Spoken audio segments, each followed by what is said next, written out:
இன்னைக்கு நம்மளோட சேனல்ல இந்தியாவின் டெஸ்ட் துணை கேப்டனான அஜன்கியா ரஹானேவை பற்றி தான் பார்க்க போறோம். அவரோட வாழ்க்கையில ஏற்பட்ட போராட்டங்களை பற்றி நம்மளோட சேனல்ல பார்க்க போறோம். நான் உங்கள் Karthik. Welcome to our channel.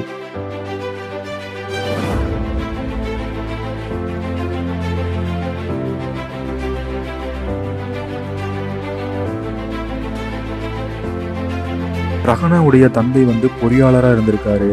அவருடைய தாய் இல்லத்தரசியாக இருந்திருக்காங்க. என்னதான் ரஹானே பொறியாளரோட மகனாக இருந்தாலும் சொல்லிக்கிற அளவுக்கு அவங்க குடும்பத்தில் பெரிய வசதி கிடையாது. ரொம்ப சாதாரண குடும்பத்தில் தான் ரஹானே வளர்ந்துருக்காரு.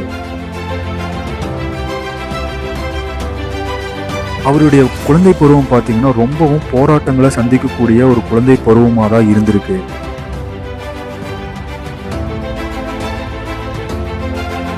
ரஹானே பார்த்தீங்கன்னா அவரோட 7 வயதிலிருந்தே அவர் நெட் ப்ராக்டிஸ்க்கெலாம் போயிட்டு இருந்திருக்காரு.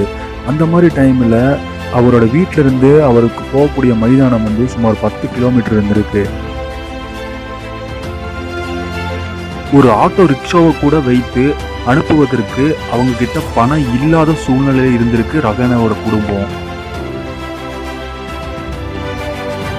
ரஹானேவோட அம்மாவுக்கு தன்னோட மகனை எப்படியாவது ஒரு மிகப்பெரிய கிரிக்கெட்டர் ஆக்கணுங்கிற ஒரு கனவு இருந்திருக்கு. அந்த கனவுக்காக அவங்க ஒரு மிகப்பெரிய ஒரு தியாகத்தை பண்ணியிருக்காங்கன்னு நம்ம சொல்லணும். ரஹானேவுக்கு 7 வயசு இருக்கும்போது அவரோட கிட் பேக்கை அவரால் தூக்க முடியாது. அப்போது அவங்க அம்மா அவரோட கிட் பேக்கையும் தூக்கிட்டு அவரோட தம்பியை இன்னொரு கையில் பிடிச்சிக்கிட்டு 3 பேருமே 10 கிலோமீட்டர் தூரத்தில் இருக்கக்கூடிய மைதானத்திற்கு நடந்தே போவாங்களாம். ஒரு சில நேரங்களில் வெயில் சுட்டரிக்கும் போதும் அவங்க அம்மா அதை பொருட்படுத்தாமல் டெய்லியும் ரஹானேவை கொண்டு போய் நெட் ப்ராக்டிஸ்க்காக விடுவாங்களாம்.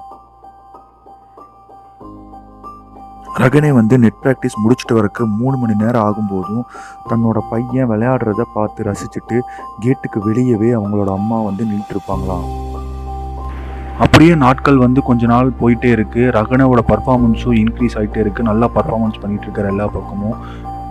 ஒரு சில நேரங்களில் ரஹானாவை அவங்க அப்பா பார்க்கும்போது என்னடா நம்ம பையன் சொங்கி மாதிரி இருக்கான், இவனை எப்படியாவது வலுவாக்கணும்னு சொல்லி அவங்க அப்பா கராத்தே கிளாஸ்லையும் ரஹானாவை கொண்டு போய் சேர்த்து விட்டுறாரு. ரஹானே கராத்தே கிளாஸில் சேர்க்கப்படும் போது அவருக்கு 12 வயசு. கராத்தே கிளாஸ்லேயே அவர் ரொம்பவும் சின்ன பையனாக இருக்காரு. கராத்தே கிளாஸில் ரஹானேவுக்கு கொஞ்ச நாள் கழித்து ஃபர்ஸ்ட் டான் அப்படிங்கிற ஒரு பிளாக் பெல்ட் கிடைக்குது. 2 வயசுலேருந்தே அவர் கராத்தே கிளாஸில் பயிற்சி எடுத்ததுக்கு அப்புறமும் இந்தியன் டீமில் சேர்றதுக்கு முன்னாடி வரைக்கும் அவர் கராத்தே கிளாஸில் பயிற்சி எடுத்திருக்காரு. அந்த கராத்தே கிளாஸில் பயிற்சி எடுத்தங்காட்டிக்கு அவருக்கு நெகிழ்வுத்தன்மை, சகிப்புத்தன்மை, மன இறுக்கத்தை எல்லாத்தையுமே மேம்படுத்த அந்த கராத்தே கிளாஸ் ரொம்பவும் உதவியாக இருந்திருக்கு. கராத்தே கிளாஸில் தற்காப்பு கலை தேர்வு வைப்பாங்க. அப்போ ரஹானே 50 செங்கல் கற்களை அவரோட கைகளால் அடித்து உடைச்சிருக்காரு. மற்றொரு முறை பார்த்தீங்கன்னா ஒன்றாக இணைக்கப்பட்ட 20 கரும்புகளை அவரோட முதுகில் உடைக்கப்பட்டிருக்கு. 15க்கும் மேற்பட்ட ஓடுகளை அவரோட தலையில அடிச்சு நொறுக்கியிருக்காங்க. ரஹானேவோட தாயின் தியாகத்தினாலையும் அவரோட தந்தையின் புரிதல்னாலும் தான் இன்னைக்கு ரஹானே ஒரு மிகப்பெரிய கிரிக்கெட்டராக இருக்காரு. சரி ஃப்ரெண்ட்ஸ், என்னோட வீடியோ பிடிச்சிருந்தா லைக் பண்ணுங்கள், கமெண்ட் பண்ணுங்கள், ஷேர் பண்ணுங்கள். Thanks for watching.